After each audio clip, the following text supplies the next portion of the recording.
So we all know this mount, right? This is your classic Ludwig mount. This one's a little bit older. It's got this wing nut versus the newer wing nut, okay?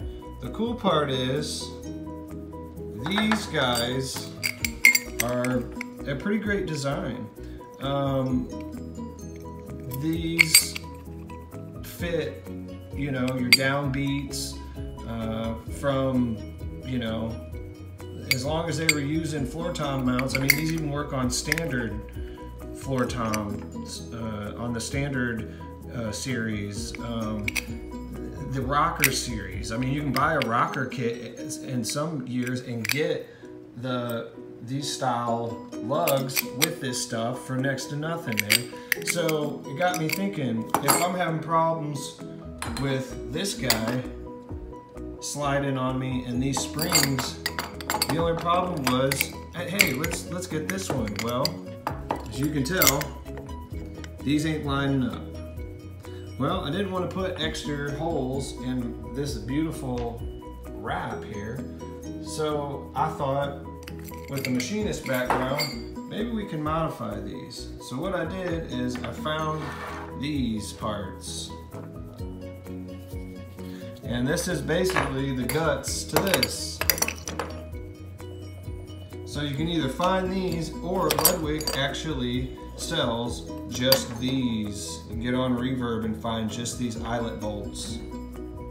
I don't have the number right offhand, but they're pretty easy to find. These guys too. I want to say these are about $6 or $7 a piece, and these are about $5 a piece. Okay, so now what? Well, that got me thinking.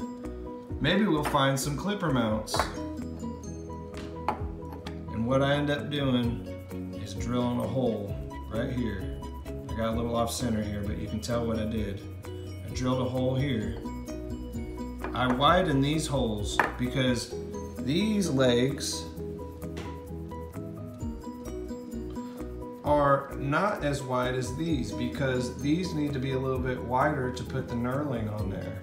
This helps keep in, you know, you experienced drum guys, you know, but this helps keep things from sliding. The clipper mount, what it does is it puts things in pinch with this guy, and that keeps it from sliding some of the time. But you got a better chance of this not sliding with the knurling, okay? So here's what I did, is I went ahead and took a step bit. And if you don't know what a step bit is, it's just a drill bit that steps. Boom, boom, boom, boom, boom. It gets wider and wider.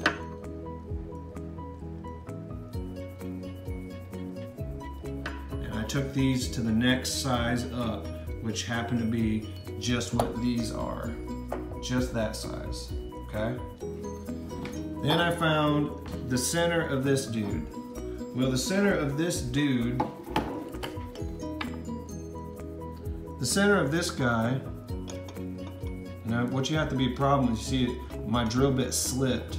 I used a punch, and then I used a small drill bit to get the hole started, and then try to keep it from slipping. Mine got off center a little bit, but it's not too bad. This can be a little bit bigger than what this is. This can be sloppy.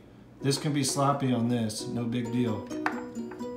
So the center is right between, if they stamped it right, which most of the time they did at the factory, it's right on this side of the D, in between the top and the bottom of the W. So you just go ahead and hit that with a center punch. Keep your drill bit from sliding. Drill that out a little bit bigger than what this diameter is. Now, you machinist guys, you got no problem with this, right? But I'm just keeping it simple for the guys that aren't machinists. So go ahead, drill this guy out. You see mine off center a little bit? No big deal, because I got it a little bit sloppy so that it can move in there, okay? So this is what I came up with. Right? This allows, what happens here is your rod goes through here and it draws and it pulls it against these guys, pinning it in there. So no more rattling. no more slipping, and no more worrying about springs flying off on you. And the best part is, for us purists, look, I don't have to put extra holes in my drum now. Now, these were a little bit, I had to take a hammer and tap these because they were a little bit like this, and that allowed my rod to get through there. So, let me put the rod in there and I'll show you what it looks like. So here we got it in our rod, and you see it fits nicely in there. And, you know, as long as you don't stand on this drum, it's not going anywhere. If you're pretty rough with your drums, which most of the guys that play the club dates, we're pretty chill. You can always get a, for a couple bucks, you can get a little memory clamp that keeps it from traveling downward. But I just wanted to make this small video, this little short video, and show you guys a way to mod these, because you can find these casings on eBay, and you can mod this up to where you now don't have to worry about putting extra holes in your drum, and you get a little better product here. So if you like this video, share it with some friends.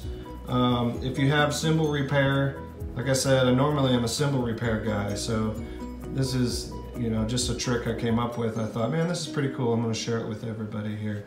But if you got cymbals that need cut down, edge cracks cut out, lathe cracks, you got keyhole cracks, you got some old Istanbul Ks you're trying to save, I'm the guy that you need to check out. My name is Jake Weinbrenner. You can find me on Facebook, and otherwise you can find me on Cymbal Repair by Jake, and we do the welding out of Nashville, Tennessee.